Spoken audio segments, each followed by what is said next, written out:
Morning class. Previous lecture में हम लोग बात कर रहे थे डायनेमोमीटर के बारे में। तो डायनेमोमीटर में बेसिकली क्या बताया गया था कि ये वर्क कैसे करता है ना। तो बेसिकली डायनेमोमीटर क्या था, dynamometer it is used for measuring cutting forces.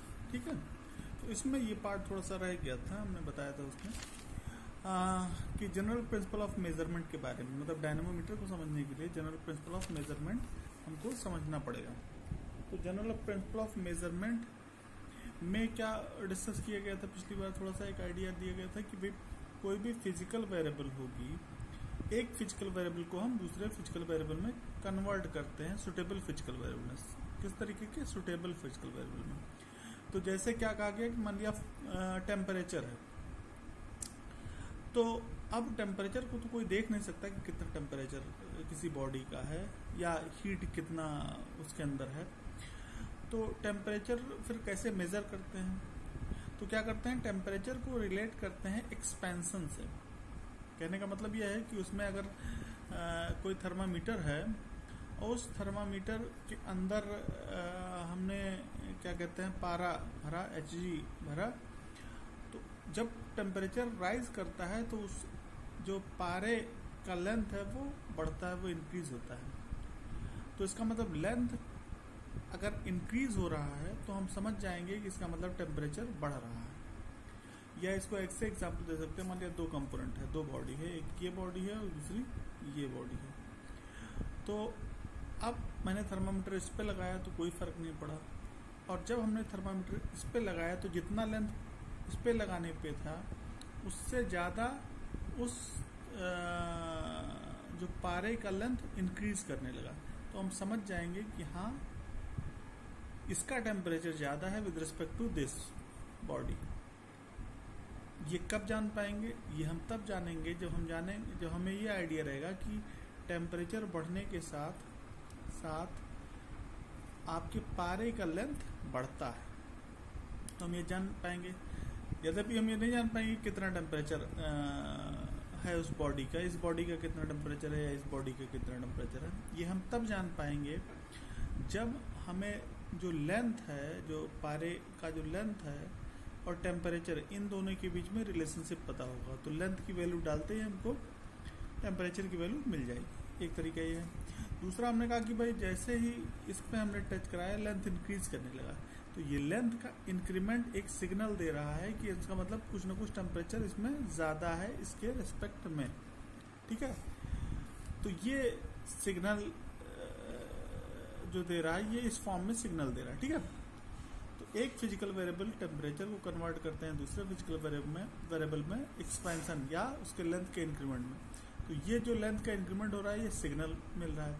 अब मान लिया कि टेम्परेचर किसी बॉडी का, कोई ह्यूमन बीइंग है, उसकी बॉडी का टेम्परेचर में पिछले वीडियो में भी कहा कि 150 डिग्री सेंटीग्रेड बता रहा है।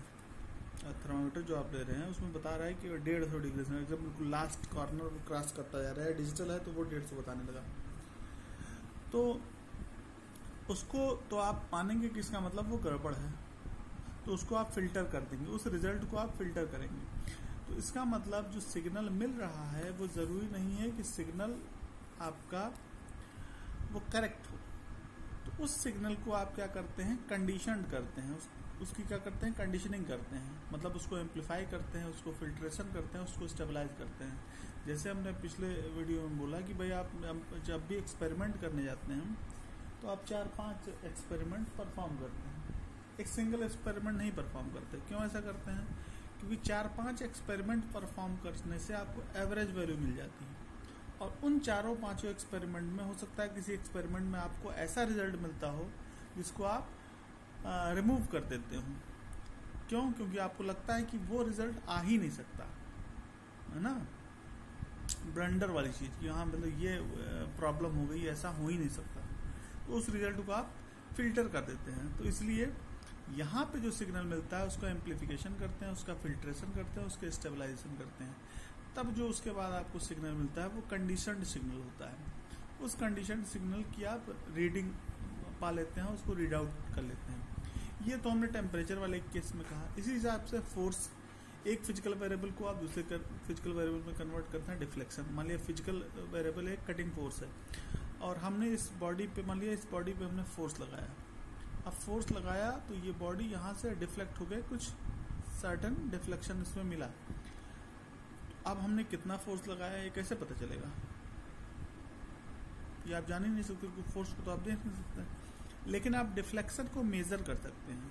और अगर फोर्स और डिफ्लेक्शन में रिलेशनशिप आपको पता चल जाए, अगर इस कटिंग फोर्स और डिफ्लेक्शन में रिलेशनशिप पता चल जाए, तो डिफ्लेक्शन की वैल्यू डालते ही आपको फोर्स की वैल्यू मिल जाएगी। ठीक है, अब अगर मान लें आपने फोर्स लगाया और ये बॉडी डिफ्लेक्ट हुई, तो ये डिफ्लेक्शन क्या बता रहा है? एक सिग्नल दे रहा है।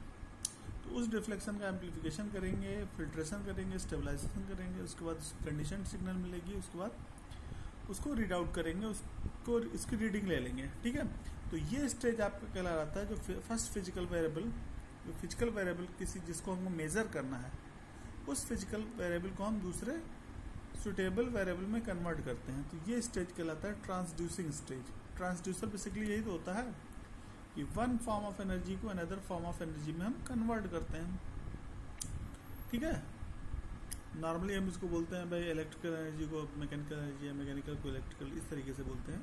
लेकिन ज़्यादा बेहतर यह है कि वन फॉर्म ऑफ एनर्जी को आप अनदर फॉर्म ऑफ एनर्जी में कन्वर्ट करते हैं। ठीक है, तो ये ट्रांसड्यूसिंग स्टेज कहलाता है। दूसरे वाले में ये जब आप सिग्नल को आप कंडीशन करते हैं तो वो स्टेज कहलाती है कंडीशनिंग स्टेज।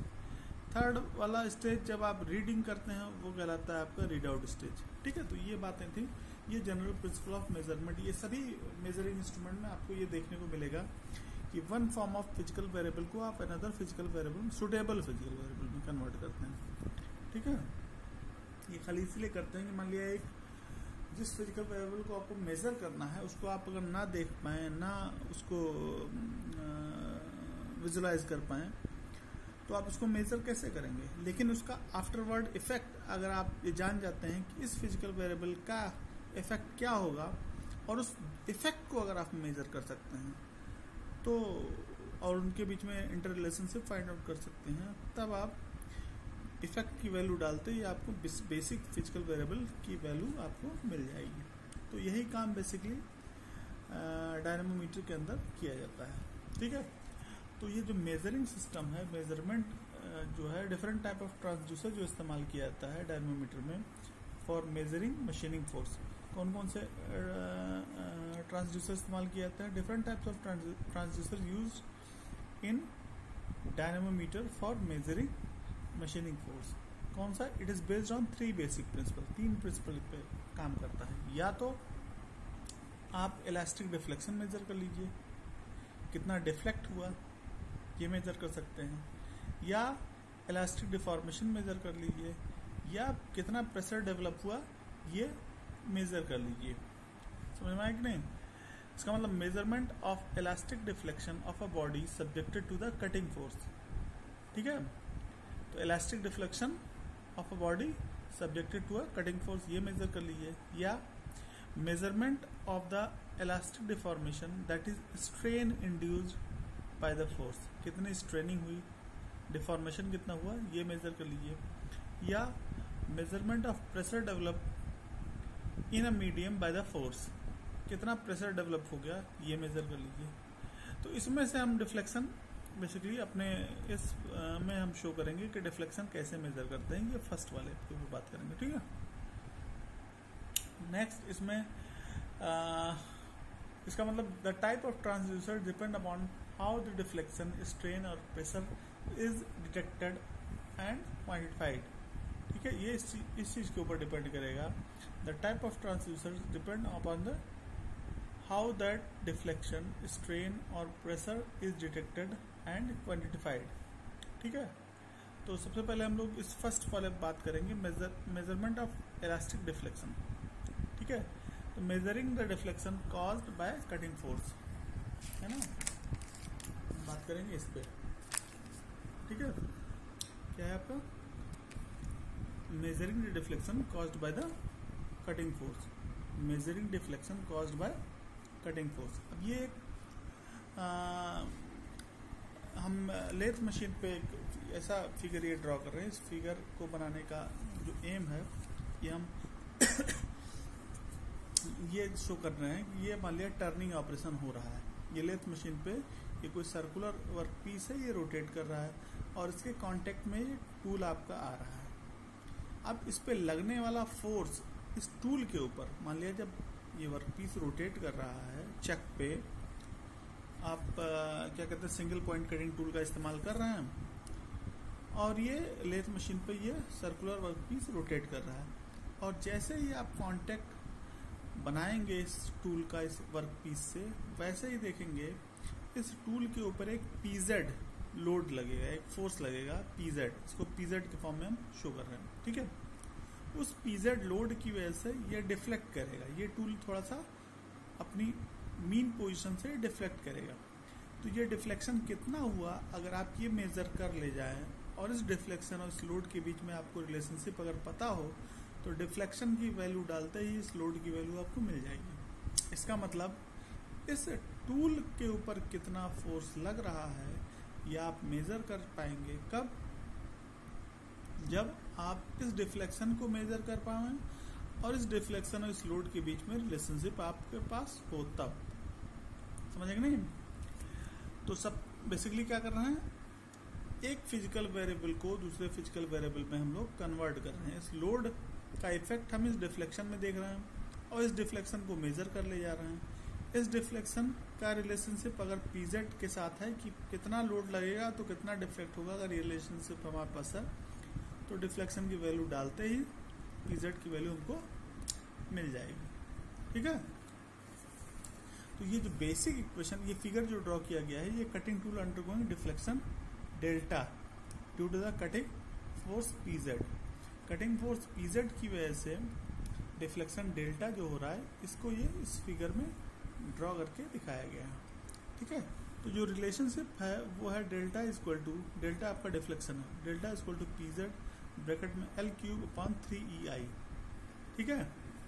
इसको ऐसे कर सकते हैं, under the action of the cutting force से PZ in turning the tool और टूल होल्डर, ये क्या है, टूल या टूल होल्डर इसको बोलते हैं।